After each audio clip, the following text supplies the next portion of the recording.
Como é que Deus pode ser todo amoroso e todo justo? Porque se ele é todo amoroso, ele não pode ser todo justo, porque o amor não condena nada. Mas ao mesmo tempo, se ele é todo justo, como é que ele pode ser todo amoroso? Porque a justiça não perdoa nada. Será mesmo? Bom, o conceito mais básico, né, os conceitos mais básicos que a gente tem de amor e justiça de fato parecem indicar isso. O amor como essa coisa incondicional, né, como a gente gosta de falar, não é uma mentira, se bem entendido. Essa coisa incondicional, esse amor que derruba muralhas, né? E a justiça como essa coisa fria, que não é, de fato fria é a melhor coisa, né? Uma régua dura que, né, não faz distinção nenhuma e não se importa com o que o outro está sentindo, etc. Ainda que não existisse nenhuma pessoa no mundo que compreendesse uma relação entre o amor e a justiça, isso não significaria que o amor e a justiça são inconciliáveis, porque a revelação nos mostra que eles são. Afinal, Deus é justíssimo, ele é a justiça, né, vamos dizer assim, ele é o juiz final de todas as coisas, terá todas as coisas a bom termo, né? E ele também é o Deus de amor. Então, se não tivesse ninguém no mundo que compreendesse isso, nós teríamos que crê-lo, ainda que sem compreender, por pura fé. Por pura fé, né? Deveríamos de simplesmente aceitar que ele é todo amoroso, que veio e morreu por nós em nosso lugar, mas ao mesmo tempo que ele é todo justo, e no fim dirá a alguns, talvez a bastantes, né? E afastai-vos de mim, nunca vos conheci, ou servo mau e preguiçoso, né? Ele falará isso a alguns, e isso não o tornará menos amoroso do que ele é. E ao mesmo tempo, como ele diz ao ladrão ao lado dele na cruz, né? Hoje mesmo estarás comigo no paraíso, isso não o torna menos justo. Não o torna, simplesmente. Ou seja, ainda que ninguém compreendesse, teríamos que crer que isso é verdade, porque ele diz que é verdade. Mas há um outro aspecto, né? Não é só porque eu não entendo algo, não entendo como conciliar algo, que essa coisa não é conciliável. Porque há um aspecto de humildade, talvez eu seja burro. Talvez eu seja burro e não consiga fazer o que talvez seja possível de se fazer. Talvez eu não tenha capacidade de resolver o problema, o que não significa que o problema é insolúvel. É uma certa humildade de se dizer, né? O que é difícil, porque é bem gostoso ou minimamente confortável dizer simplesmente, isso aí é um paradoxo, né? Isso aí é isso é um dos mistérios de Deus, né? E aí ficar por isso mesmo e tá bom, né? É bem confortável isso. Qualquer coisa que a gente não... Isso simplesmente por uma certa preguiça. A quem muito foi dado, muito será cobrado, né? Se por preguiça eu simplesmente digo isso, não parece ser uma das escolhas mais cristãs possíveis, né? Porque, né, Deus deu a capacidade humana para alguma coisa. Pois bem,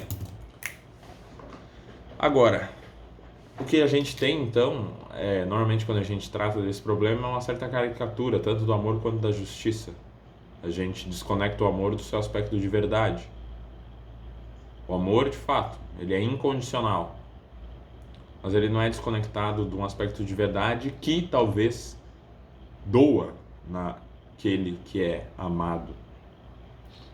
Se o amado é um viciado, um dependente químico, né, o amor está em fazê-lo sofrer, que é doloroso. Sofrer mesmo, sofrer. É fazê-lo sofrer de ficar sem aquilo que talvez ele goste. Isso é amor, pode ser amor, né? O aspecto do amor não se perde só porque o outro está desgostoso do que eu estou fazendo com ele. E ao mesmo tempo, a justiça não perde o seu aspecto de justiça só porque eu perdoei alguém. Um rei não é menos justo porque perdoa aqueles que ele ama. Lembro-me muito da expressão de Atanásio. Ora, se Deus tivesse criado os homens para simplesmente lançá-los ao inferno logo após a queda, era melhor não tê-los criado. Isso não seria justiça da parte de Deus? Não seria. Seria maldade. Pura maldade. Seria melhor não ter nos criado. Ou seja,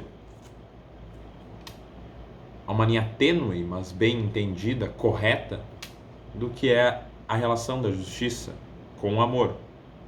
Deus nos ama tanto que não quer que apenas sintamos-nos bem, mas Ele quer que sejamos bons, que sejamos justos. E, fazendo justos aqueles a quem Ele ama, Ele é por Ele mesmo justo. Isso é fazer justiça. Porque, ora, que justiça maior, se não tornar aqueles que estão como que submissos a mim, justos também, né? Justiça não é... A condenação dentro da justiça serve apenas com o intuito de tornar justos, né, aqueles que eu gostaria que sejam justos. Ora, mas a condenação infernal não faz isso. A condenação infernal não torna ninguém justo. No entanto, a condenação infernal ela acontece por um motivo bem diferente e distinto dessa relação entre amor e justiça. Deus nos concedeu a liberdade. Está começando a chover, talvez dê barulho. Deus nos concedeu o livre-arbítrio. Deus nos concedeu a capacidade de ter liberdade. E isso por um motivo bem certo. Se Deus não nos concedesse a liberdade, nós não teríamos capacidade de amar. E se nós não tivéssemos a capacidade de amar, nós seríamos uns robozinhos, né? Nós teríamos o que é uma caricatura do amor, né? Porque nós seríamos simplesmente moldados pela vontade de Deus, independentemente da nossa. Por isso, Ele nos dá a liberdade de amarmos. E tendo a liberdade de amar, temos a capacidade de sermos justos, ainda que movidos por Ele. Deus não tolhe a natureza, mas a aperfeiçoa, né? Deus move tanto o querer como o realizar. Deus move a vontade. A relação, ela é necessariamente uma coisa minuciosa. Não teria como resolver isso sem usar termos difíceis, né? E aí é o ponto. Não é porque eu não entendo que não seja entendível. No entanto, talvez eu precise de muito suor para conseguir relacionar. Afinal, é o mais óbvio possível. Para tratar das coisas mais excelsas possíveis, obviamente eu preciso da linguagem mais excelsa possível. É óbvio que para resolver um problema quase que dentro da natureza de Deus, eu preciso de tempo, de minúcia, de trabalho e de suor.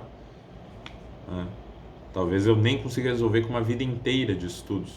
Eu poderia passar a vida inteira estudando uma frase: Deus é amor. Aí eu respondo o que é Deus, o que é ser e o que é amor, e etc.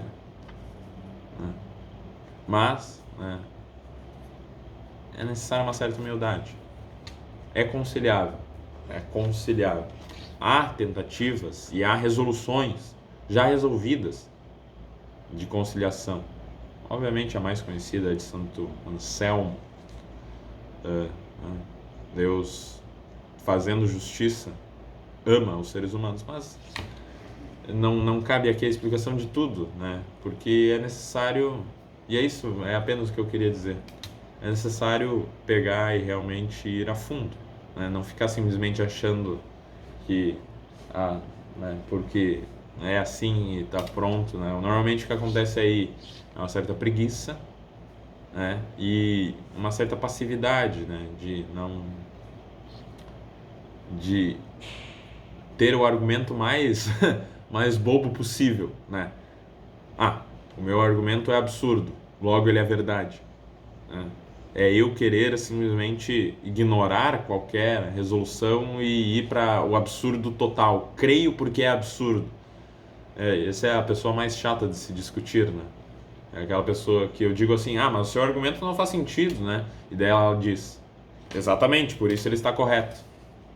Não é assim que as coisas funcionam, né? Isso é uma certa até vaidade, porque é querer é não ter a humildade de reconhecer que eu errei em algum ponto, né? Ou que eu não consigo, apesar de alguém conseguir. Humildade. Amor e justiça. Deus é o amor e Deus é justo. Amém.